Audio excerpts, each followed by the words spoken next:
مرحوم نهاوندی صاحب عبقری الحسان نقل میکنه که یه روزخونی بود به اسم آشیخ ابراهیم که ایشون علاقه و عشق عجیبی به وجود مقدس امام عصر علیه السلام داشت. دائم نام حضرت بر زبونش جاری بود و هر روز در فراق مولا امام زمان علیه السلام اشک می‌ریخت و ایشون سالها مجاور شهر سامرا شده بود. اونقدر این عشق امام زمان علیه السلام در وجود شعله می‌کشید که بین مردم معروف شده بود به شیخ ابراهیم صاحب الزمانی.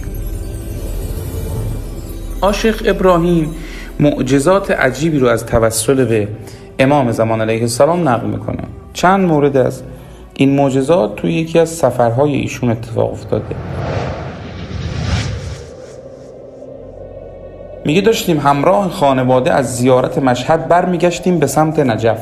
توی این سفر یکی از آشنایان ما یه مقدار ابریشم به ما هدیه داده بود. منم خب مسیرمون از خاک روسیه عبور میکرد و منم نمیدونستم که در روسیه ابریشم جزء کالاهایی هست که نیاز به مجوز داره و اگر بدون اجازه گمرک ابریشم وارد روسیه میشد سالها زندان و جریمه نقدی داشت. اما من مطلع نبودم. بین راه چند تا مأمور روسی جلوی ما رو گرفتن و ایستادن. اون کسی که مرکب رو ازش کرایه کرده بودیم به اونا گفت که این شیخ چیز گمرکی نداره که بگذارید بریم. یکی از اون مامورا با شنیدن این حرف خیلی عصبانی شد و با چوب زد به پای اون بیچاره به حدی که پاش شکست و افتاد رو زمین و صداش رفت به آسمون.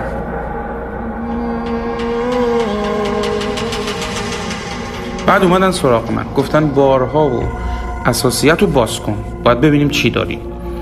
منم بخچه ها رو باز کردم، همه لباس ها و خردریزا رو نگاه می کردند و می پرسیدن، می گفتن که ابریشم دارید؟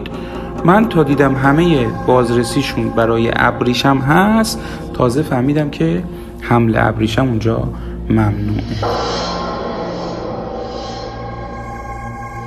منم برای خودم نمی ترسیدم. شیخ ابراهیم میگه من نگرانیم برای عیال و بچه هام بود که تو این بیابون تو چنگ این کفار بالاخره چی خواهد شد. اشک از چشمم سرازیر، امیدم از همه جا قطع، قرآن رو به دست گرفتم، متوسل شدم به پناه بی پناهان ولی عصر علیه السلام. گفتم آقا جان اینجا جایی که جز شما پناهگاهی نیست. بعد کناری ایستادم و تسلیم شدم. 4 تا مأمور روسی بودن، خودشون همه اساسیه رو زیر و رو کردن، رسیدن به بسته ابریشم.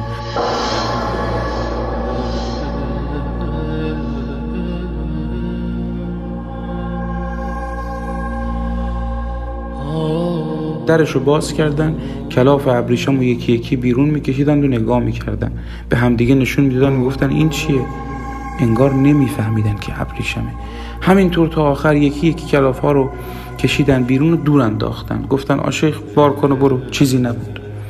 من مات و مبهوت مونده بودم از این معجزه امام زمان علیه السلام که چطور آقا به فریاد من رسید و نگذاشت زن و بچه من بی پناه بمونه.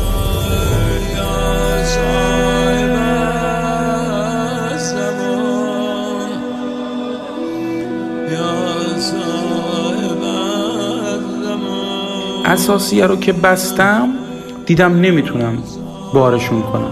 اومدم سراغ مکاری، همین آقایی که ازشون مرکب رو کرایه کرده بودیم. دیدم اونقدر پاش ورم کرده دیگه نزدیک به مرگ رسیده. صداش زدم گفتم پاشو. گفت پام شکسته، من الان میمیرم. با گریه فریاد زدم بگو یا صاحب از زبان بلند شو. گفت محال، من نمیتونم بلند شم. دستشو گرفتم گفتم بگو یا صاحب از زمان. مکاری از جا بلند شد، کم کم پاشو گذاشت رو زمین و راه افتاد. همونجور که پاش باد کرده بود بارها رو سوار کردیم و به راه افتادیم. چند قدمی که راه رفتیم ورم پاش به سرعت خوابید. گفتم پات چطوره؟ به من نشون داد. انگار نه انگار. گفت اصلا دردی ندارم. اصلا نشونی از زخم و جراحت روی پاش دیگه نبود.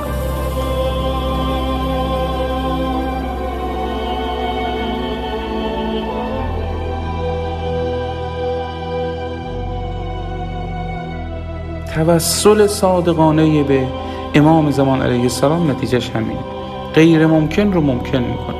امیدت رو از همه جا قطع کن، دلت رو بسپر در بس به صاحب عالم، میبینی که غیر ممکن ممکن میشه. غیر ممکن ممکن میشه. اسم تو دواست یا ابا صالح، یاد تو شفاست